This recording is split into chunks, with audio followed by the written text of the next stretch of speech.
I'm excited. Why's that? We have an apparel sponsor, Parry Athletic. Such good gear, and it's incredible. I've been enjoying it. Bro, George came through, messaged us on the Instagram, said he's been following our program for ages. He's getting stronger and more mobile, and he's got this cool gear company called Parry, and he wants to send us some stuff. And he told me that his mission was to create the best pair of training shorts ever. Yeah, he wanted something that he could lift and roll in, and that could accommodate thick, muscular thighs and hips. And that suits us. Speaks to us. Also, what I like is I love the colorful design. It actually looks really cool. I am the most colorful dude on the mats these days, hands down. Yeah, you get that kind of expression feel. A lot of other jiu-jitsu gear is kind of a bit boring. Yeah, it's By all like comparison. grays and blacks and shit. This stuff is the color and the vibrancy. It makes you stand out. And I think the thing that I've loved about it is just it feels good. It feels good. It looks good. And you, ladies and gentlemen, can get a discount when you go to checkout. If you go to parryathletics.com, when you go to checkout, put in the code Bulletproof20 and you get 20% off. Oh, yeah. Bulletproof for BJJ podcast. It's your host, Joey. And Oh. I'm here with the immaculate JT, Tenacity Tomlinson. Oh, thank you, Joseph. Guys, a little bit of a flip on things. I'm doing the intro today, so you know you're in for a rough ride. I wanted to talk about dosages in regards to... Drugs? Trend? Yeah, all of it. Everything. I saw a post by Rich Piana. He was talking about the heaviest cycle he ever did. You see that post? No. Oh, bro. I mean, I don't even know what he's talking about. And Wow. for folks who don't know Rich Piana, he's a now dead. Unfortunately, ROP. Yeah, you know, I mean, unfortunately, but was always going to die with the amount of shit he was taking. Took more drugs. One of the biggest bodybuilders. Like, It looked awful. Had no desire to be aesthetic. Just chased mass. But he's like, I was pumping 500. He said he was doing growth hormone or test every hour. So he'd do 12 doses a day at every hour. what Yeah. Yeah, and I don't even know dosages and shit, but that sounds like a lot, JT. Dude, I think that's what he would take in a day is more than what someone takes in a week. I can only imagine. Oh my God.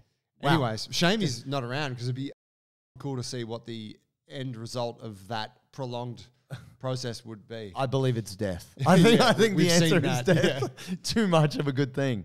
So Dosage, how did this conversation come up, Joe? So, all right, so dosage in training. And so what we're talking about here is how much of a thing you do and how that affects whether or not that thing is good or bad for you. Now, this came up because I posted a video. It was actually the first Instagram reel that we've posted that went viral. Oh, Yeah, posted it, I don't know, late last week. And popular. And it was just a thing on the Jefferson curl. Now, for those who don't know, the Jefferson curl is where you're usually standing on a box or something elevated. Your legs are locked, and then you're curling your spine downwards into a forward fold or a pike position. And you're often using a weight that's going to help you pull into the bottom position, and then you're pulling back out. Potentially a controversial move. Potentially, right? It's essentially a hamstring stretch. That's how we use it. And there's other stuff going on. But that's kind of at the heart of what it is. Most people will walk away from that being like, my hamstrings. Yes. So anyways, posted this video, went viral. Quite interesting because it got a lot of traction from it got a lot of traction outside of our regular audience, right? Normally, most of the people seeing our stuff already follow us. This one was like 95% non-followers. Sure. So very cool. Great to have some shit that goes viral, whatever. That's all awesome. But it brought in some commenters from outside our world. Sure. And you know, whatever. Like you always get people commenting. You get a spectrum of comments in anything you put out on social media. You get good stuff, you know, okay stuff, and then you get some shit that you're like, that's a shit comment. That is dumb. Yeah. And often, you know, people might be trolling or whatever, but often people are also too trying to flex what they know and that sort of thing. So anyway, this led me to this thing about dosages. So I suppose, you know, Was there a particular comment that sparked you, Joe? Yeah, there was a couple. Was there something that got you and you're like, dude, I got it. Come on. And I think this is the thing for all of you out there. Like, as soon as you start to do anything and for whatever reason, doesn't matter what you do, health, fitness, medical science, nutrition, whatever you do, you put it out there and it gets attention, it brings out the trolls. Always. But, you know, I mean, with human movement and training, there's always like, people know shit and people want to share their stuff. And that's actually really great, right? If someone comments like, hey man, I actually disagree with that, here's why. I'm always open to that discussion. Like, tell me more about it. Let's, pick that apart. Maybe I can learn something. But the way that some people approach is like, you are not entering this conversation with the idea for us to evolve our thought process. There's no discussion here. Yeah, you're just trying to flex shade. a little bit. Yeah. So one person said, so the idea when you do the Jefferson curl, you lock your knees, right? Now when I'm talking about locking the knees, you contract your quads and your leg is straight. Now, if you are hypermobile, which is the minority of people, right? Most people are not hypermobile. The consideration is going to be a little bit different because you don't just want to lock the knee because you're going to go into that hyperextended range. So for those people, we're going to say just try to keep your leg straight, and try to contract muscles on both sides of the joint, so quad and hamstring. Sure. But for most motherfuckers, squeeze your quad, lock your knee. That's a nice straight leg. Yeah. So first comment: never lock your knees. Micro bend them. Doing yoga for 6 years, people will not get this move and fuck up their knees. Now, first of all, I'm just like, why do you have to say it like such a pussy? Well, but they've done yoga for 6 years, Joe. I'm like, okay, it's fine. It's kind of like me commenting on a thing being like, hey, bro, I've played cricket for a long time, and how you're doing jiu-jitsu, that's not correct, right? It's a bit irrelevant. But here's the thing. So this idea of not locking your knees, right?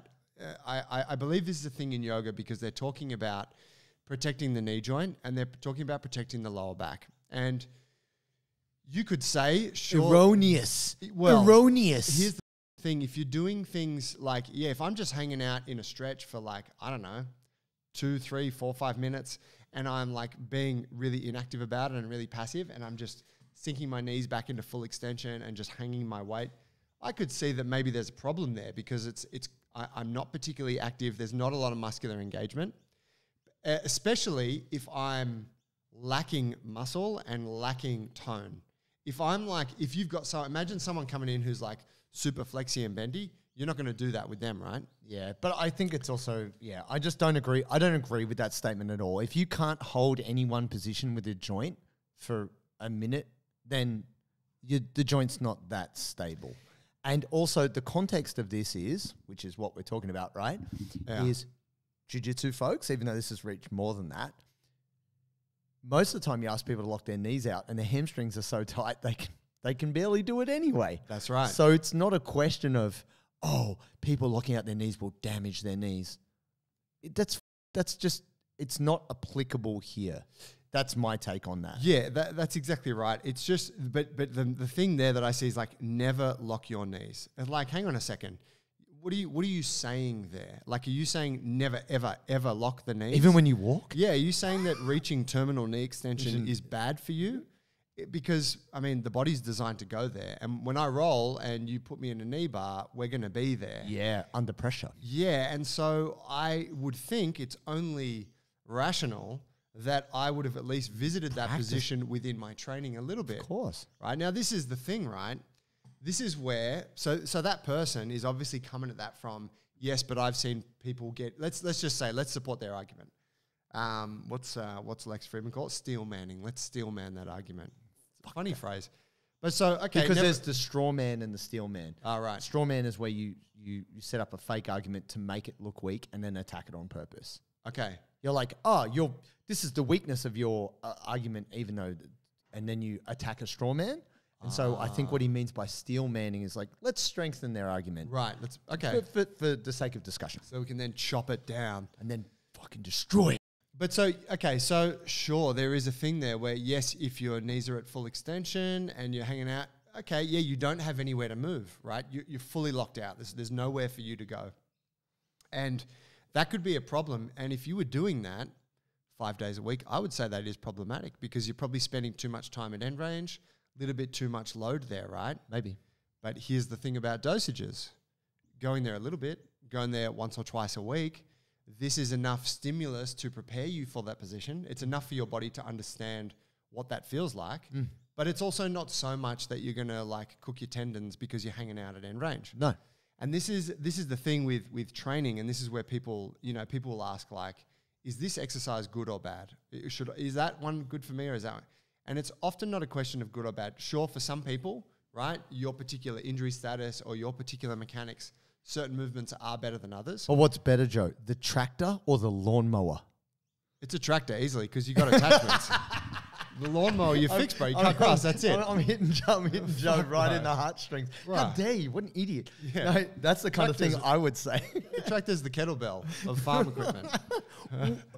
Get that, people. Get that soundbite. All the farmers are out there ringing in like... No, I think that is the thing. People want a simple answer, right? And it's never as simple as it seems because the individual is the context and the tool for the job, right? Like right tool for the job. Because often there can be many tools to do a single job, but the context is the human you're working with. Yes. And the hardest thing is how well does that person understand their own context? Like how well do they understand their own body? And how well do they understand other people's bodies? You know, so if it's a coach looking at it, they might be like, yeah, I get that from a coach's perspective. Whereas someone might be 6 years deep on their yoga journey, not be a coach, not be an instructor, and just be like, my coach tells me never to lock the knees and therefore never lock the knees, and that is my dogma. That's right. Right? Coach told me that, and that's the truth. That's the rules. Yeah. Facts. Coach is a dick. But exactly, I think that's really the thing, and we have to be. I think this is something to be mindful of in jiu-jitsu as well as in the gym. Is that you get taught things, and that thing gets taught to you at a time and within a context that is appropriate for you. Hopefully, Yes. so you're doing something wrong. Coach says, "Don't do that," and that's the correction that you need at that time. But for you to then, and this is logical, for you to take that thing that the coach said and make that the dogma. Oh, when you do this technique, never do that, because that's what I got taught. No, that's actually not what your coach said. Coach said, you stop doing that right now. Yeah. Right, because that's what you needed in that moment. And I think that's where, this is where like, there's obviously huge debates over this, isn't there, in the training realm? Sure. The technique for squatting and deadlifting and all that shit that bounces around the internet between coaches, Sure. you know, until the end of time. But also in jiu-jitsu, you know, and I think it's really, I think the appropriate, your coach should be able to justify why that thing is important to you. Sure. But you also have to know that that thing is subjective to you. Of course. Yeah. And so let's rewind 5 steps. J curl. Let's talk about J curl just exclusively for a second, and then we'll go to other things. Go there. Talk about dosage on J curl. We're talking to jiu-jitsu folks right now. They've seen it. It's getting hot. It's kind of like a move. It's like, oh, that's kind of, it looks gymnastic. It looks tricky. Yeah. It looks potentially dangerous, Joe. very Talk to me about what is a good dosage if someone wanted to start playing with 1 to 2 times per week. And, you know, thinking about it, 1 to 2 times per week, you work on it. And working on it, in our view, would be like 3 sets. So you do 3 sets on a Monday. Let's say you're a Chris Trio. Shout out Chris Trio. Shout out, Chris. Man, that guy competes like a motherfucker. He's always does not stop. He's relentless. Yeah. And strong guy, Yep. jacked guy, Looks it. not flexible. Right. When I had done some work with him, he had never touched his toes. Oh, I remember you got him Yeah, to, I got him to touch his toes, which was just like a miracle. Yeah. Some guy like that can't touch their toes just at a cold start, can maybe get mid-shin, Yep. but they want to work on the J curl. How are they going to approach something like that? How would you recommend? Like weight, a rough So description around that? I would warm it up well. So I would stretch the calves. Yep. Then I would do some dynamic leg swings. Yes. Right. So some front kicks where you're trying to keep your knee nice and locked. Fucking Oh. do it, but you're doing it, fam. And you're getting that kind of pull through the hamstring on each kick. Yeah. I'd do like 3 sets of 15. Yeah, try and tell a kicker not to lock out there. Yeah. Hey, kickboxer, don't lock out your knee. My yoga teacher said no. But I'd do that, and then I'd jump into the Jefferson curl, and I'd probably warm up with a set of like 5 reps with 12 kilograms. Yep. And that would just be coming down. Would you go potentially lighter just to get familiar with it? I think 12 kilos for a medium to whatever size male Stocky human. is perfect.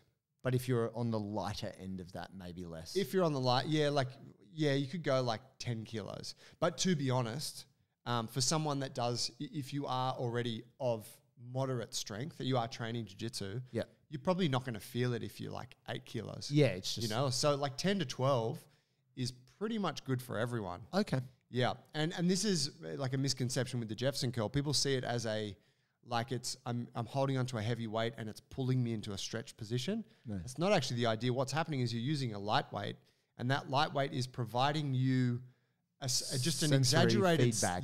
Of where you need to go. It's true. Yeah, and you should push into it, if anything. Exactly. You're like, oh, okay, we're going here. Okay, I'm going to push and actively drive that weight closer to the floor. And so, yeah, while you could use it theoretically with heaps of weight, we wouldn't recommend it. Like, it's not something you need to do, right? Anyways, this is another. So, yeah. So, this Chris's is not point, meant to be to Chris's point, twice a week is going to be plenty. Okay. Yeah, cool. And when I'm thinking about it, 2 times per week, 1 to 2 times per week is kind of enough for everything. Most things. Like if you're like, hey, I want to learn to do muscle up. Hey, I want to squat. I want to add, 50% to my squat. I want to do 1 to 2 times per week. Yeah. Like that's going to fit in too with most jiu-jitsu players' busy schedules. And that's what we've got to factor in, guys. Like when we talk about dosage, we are considering that you would be doing jiu-jitsu 3 times per week or more, and also doing live and also doing everything else. Yeah. So because here's the thing, and I was actually just saying this before about seeing something which looks cool, like a handstand. And people are like, oh yeah, handstands.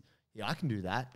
But people are not really appreciating that's a project. If you want to do a good handstand and hold that position for, multiple seconds, building up to 30 seconds or it never happened. 30 seconds. Yeah, exactly, right? So that is a project. That's 6 to 12 months to have your wrists in order, your shoulders in order. There's so much. Until you've done it and you've had someone kind of coach you on it, you don't know that is going to take a bunch of... It's the sausage factory. Explain. Everyone loves eating sausages until you go to the factory and see how they're made. Like, oh, brutal. Yeah. And that's they're like, oh, handstand. Yeah, I want to do that. Show me how. And you're like, all right. And then you do your first handstand session proper and you're like, I'm not into it. I'm a bit busy. Yeah, because it does. That's your wrists. Your shoulders suck. You got to spend heaps of time stretching. You're not good at it. You fall on the ground. There's so much time where you're not good. And those fleeting moments of goodness, it doesn't even compare to jiu-jitsu. It's like, even if you go to jiu-jitsu and you suck, you still get a bit of elation, endorphins, and you can come out of it like, yeah, I did something tough today. Poor handstand session. You're just shit. No reward. Wannabe gymnast. Yeah, can't post that on the gram. So doses, right? Like anything, like we have this say in our Facebook group. People will say, oh, hey, like I'm having trouble with a given exercise. I'm having trouble with the pistol squat. Let's say I'm trying to do the full thing and I can't. And they're obviously not following the standards program. But we'll say, okay, great. Well, what are you struggling with? And it'll be apparent that like they lack the mobility in the bottom position, so they just fall over when they try to go all the way down. So, you give, and this is a hypothetical, but you'll give them a replacement. You go, well, look, how about you elevate the heel a little bit, and maybe let's do it like so you're standing up on a box so that you don't have to worry about lifting the front leg, right? And now the person can get into the position and they can actually build the strength, and that's going to be the stepping stone to get them to the pistol. They're like, great, this is awesome. Should I do this every day or? Yeah, classic. Yeah, and you're like, no, 1 to 2 times per week. Because if you do it every day, you are probably going to aggravate something. You might aggravate your knee a little bit. You might, I don't know, overuse your quad muscle or something. Like shit happens if you dose too highly, right? Yes. And it's very easy. I want the rich piano of pistols, Joe. Okay, so I'm doing pistols every hour. How many reps? But yeah, so then you're like, naturally, right? We think, well, if that's the solution and I do it more I get there better. Faster. Yeah. But the reality is, you need time to recover and actually build the strength, right? Like the training creates the damage, and then the recovery actually creates the new benefit. Yeah. So that is the thing where if you did it all the time and you got the knee injury, you'd be like, pistols, my knee. Never do pistols. Yeah. No, man, it's not the pistols. It's the fact that you just overdid it. Yeah. And I think that's really important, like in our jiu-jitsu, in our flexibility work, in strength. It's like everything sits on a spectrum. Sure. And when you get the dosage right, the thing can be life-changing, magical. Yep. If you underdose, it doesn't do anything for you. Doesn't move the needle. Nah, like, man, I did strength training. I did like one workout a month and nothing happened, right? And then you overcook it and you're f***ed now, and you got injuries. Deadlifts hurt my back. My name's Andrew Huberman. Weak pussy, come fight me, Huberman. I don't care. He doesn't deadlift? Nah. He actually said, I can't remember, I think he was talking to Mark Bell, maybe it was even Rogan, and this is where I lost respect for him, which is how I treat most people. I respect them up until a point and then maybe ultimately lose respect. Very smart guy, but totally pussy. As we know, you only respect people too, really, that train jiu-jitsu, and he doesn't do that. Yeah, that's true. It also makes him a pussy. Here's the thing, respectfully. He said, I was deadlifting and I don't know if he bulged a disc, but he did hurt his back deadlifting. And he didn't give a lot of context around it other than he was like, yeah, I was going pretty heavy, and then he didn't really explain exactly what happened or the nature of the injury. He's like, I had to take time off. He's like, I don't deadlift now. I do leg press. I do machines. I take TRT. Yeah. Get up early in the morning, folks. Shut the f*** up, Huberman. Look. Steel man that for me. Okay, so Huberman's rationale is the risk to reward is too high for him to do deadlifts. He's not trying to be a world champion, anything. He's just trying to be healthy. Great. Still pussy. You're going to have to bend over and pick something up. That's life. I mean, I know you're a really rich podcaster, influencer guy, but you wouldn't survive in this world. Brutalize you, Huberman. Anyway, that's not the measure for success in life, except if I say so. What I would say is this. I don't know. No. We'll get back on topic. Relevant to dosage, because this is what is enough for a person. It's different from Joe to me. You know, like, even though we are similar humans in many regards, what I find for me, because of my life and how I've trained, I actually only need to deadlift once a week and I'll get stronger every single week.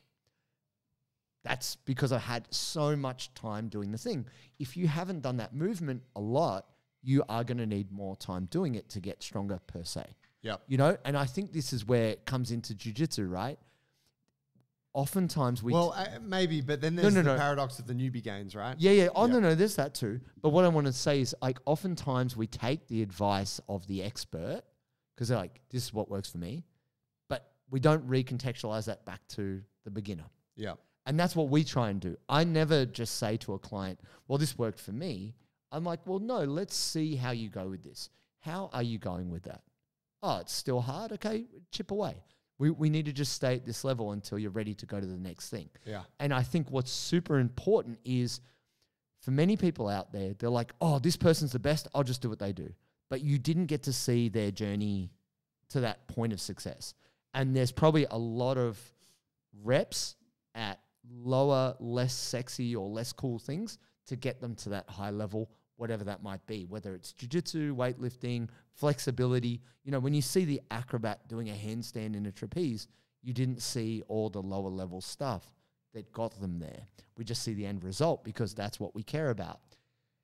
When we're talking about dosages, it's really important for you to know that, yes, there are some tools you can use, but what is the right dosage for you is something you have to with yourself. You've got to play with it to work out what works for you.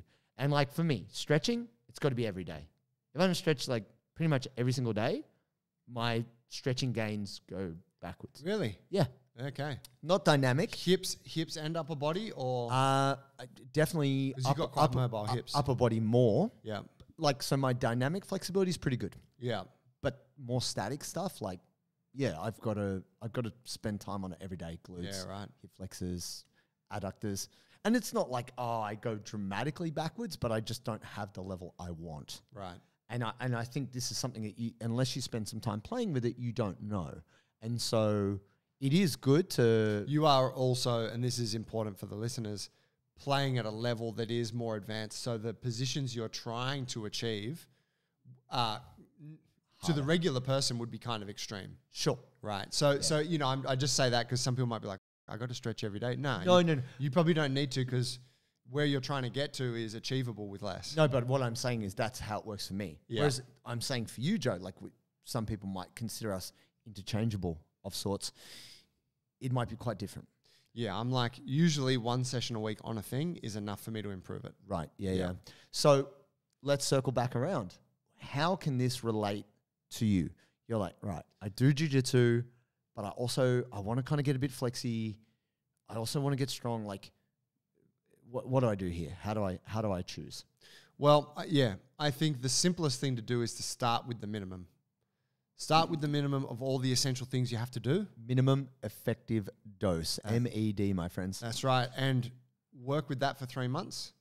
And if you are seeing a positive result across those things. What is the minimum, Joe? All right. If you're seeing a positive result, then don't change a thing. Yeah. But if something's not working, maybe review the process. Like, okay, am I actually sticking to it? Am I following a good program? Am I training effectively at jiu-jitsu, right? Am I doing those things? If the answer is yes, then maybe look to increase the volume. Minimum effective dose, in our view, is 3 jiu-jitsu sessions, 2 strength sessions, and 3 mobility sessions. Now, mobility session might be 15 minutes after training.